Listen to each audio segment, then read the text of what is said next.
Continuing the account of Gideon, we are in Judges chapter 7. Jerubbaal, that is Gideon, and all the troops who were with him, got up early and camped beside the spring of Harod. The camp of Midian was north of them, below the hill of Morah in the valley. The Lord said to Gideon, "You have too many troops for me to hand the Midianites over to them, or else Israel might elevate themselves over and say, 'I saved myself.' Now, announce to the troops, whoever is fearful and trembling may turn back and leave Mount Gilead." So 22,000 of the troops turned back, but 10,000 remained. Then the Lord said to Gideon, "There are still too many troops. Take them down to the water, and I will test them for you there. If I say to you, 'This one can go with you,' he can go. But if I say about anyone, 'This one cannot go with you,' he cannot go." So he brought the troops down to the water, and the Lord said to Gideon, "Separate everyone who laps water with his tongue like a dog. Do the same with everyone who kneels to drink." The number of those who lapped with their hands to their mouths was 300 men, and all the rest of the troops knelt to drink water. The Lord said to Gideon, "I will deliver you with the 300 men who lapped and hand the Midianites over to you, but everyone else is to go home." So Gideon sent all the Israelites to their tents, but kept the 300 troops who took the provisions and their ram's horns. The camp of Midian was below him in the valley. That night the Lord said to him, "Get up and attack the camp, for I have handed it over to you. But if you are afraid to attack the camp, go down with Purah, your servant. Listen to what they say, and then you will be encouraged to attack the camp." So he went down with Purah, his servant, to the outpost of the troops who were in the camp.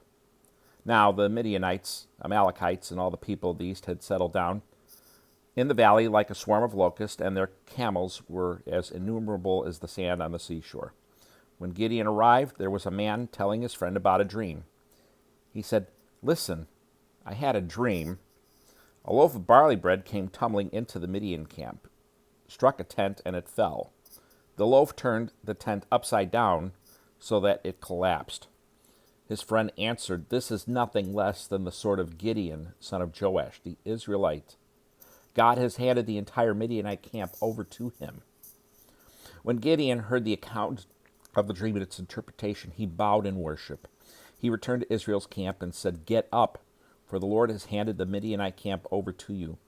Then he divided the 300 men into 3 companies and gave each of the men a ram's horn in one hand and an empty pitcher with a torch inside it in the other hand. "Watch me," he said to them, "and do what I do. When I come to the outpost of the camp, do as I do. When I and everyone with me blow our ram's horns, you are also to blow your ram's horns all around the camp. Then you will say, 'For the Lord and for Gideon.'" Gideon and the 100 men who were with him went to the outpost of the camp at the beginning of the middle watch, after the sentries had been stationed. They blew their ram's horns and broke the pitchers that were in their hands. The 3 companies blew their ram's horns and shattered their pitchers. They held their torches in their left hands and their ram's horns to blow in their right hands. Pardon me. And they shouted, "A sword for the Lord and for Gideon." Each Israelite took his position around the camp, and the entire Midianite army began to run, and they cried out as they fled.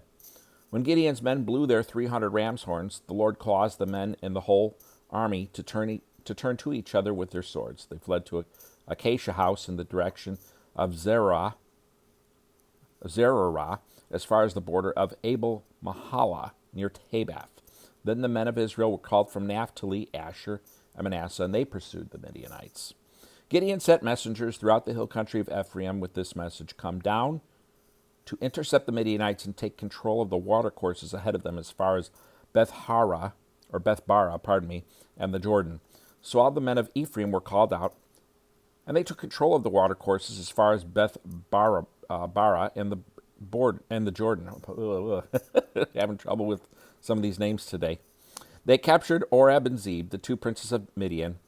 They killed Oreb at the rock of Oreb and Zeb at the winepress of Zeb while they were pursuing the Midianites. They brought the heads of Oreb and Zeb to Gideon across the Jordan. And it's tempting with that little flub to re-record, and sometimes I do, but sometimes it's probably good just to let that stay in there and let you people sympathize and maybe be relieved that, yeah, it's hard to read names sometimes. Hope you have a wonderful day. That was Judges 7, the account of Gideon. Here's a little bonus thought or comment. This is not original with me. I heard it from another man who I respect greatly. I don't like calling things in the Bible stories. So many people would call this the story of Gideon. But in a culture that's getting less Christian, and it seems like the nuns, which is a name that has been adopted for atheists and various people that don't have any religion at all, that seems to be peaking out from reports I hear, and now it's kind of reversing trends a little bit. But still, our culture is obviously not anywhere near as Christian as it was. And with the fact that the amount of non-religious people that are out there, the amount of people that see the Bible not as a historical book, but as a book of beliefs. If that works for you, that's great. That's your opinion. They don't see it as objective fact and history. But these things are history. Gideon is history. Noah is history. Adam and Eve are history. Abraham is history. This idea that I adopted from another man I respect, I don't like to call these things stories, the story of Gideon, because that lends itself into their narrative, the narrative of the nuns, that, yeah, we believe in these stories. Pinocchio is a story. Snow White is a story. Sleeping Beauty is a story. And so the word I use is the word account. This is the account of Gideon. This is the account of Noah. If I talk to, I played in a band for several years, and if I talk to my kids and I tell them, hey, let me tell you the story of when I was in a band, they could really, if people don't know my past and see pictures of me from the past, they could think, yeah, they could take it, yeah, as a story. And obviously that word, it's not a completely wrong use of the word, but I just like to be able to remove that aspect from people. It's not totally wrong, but to use the word story. But why lend ourselves in any way to their idea that these are just stories? Start calling it the account, and try to break that habit. And if you're a Sunday school teacher, I would greatly encourage you to use the word account with young kids.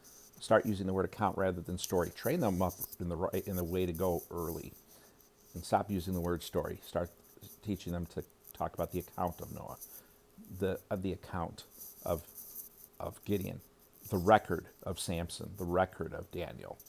These things are real events that happened. Anyway, that was Judges 7. We got another day to go with Gideon. It's not even after the fact I'm messing up names. Another day to go with Gideon. Hope you have a wonderful day, and hope to see you tomorrow.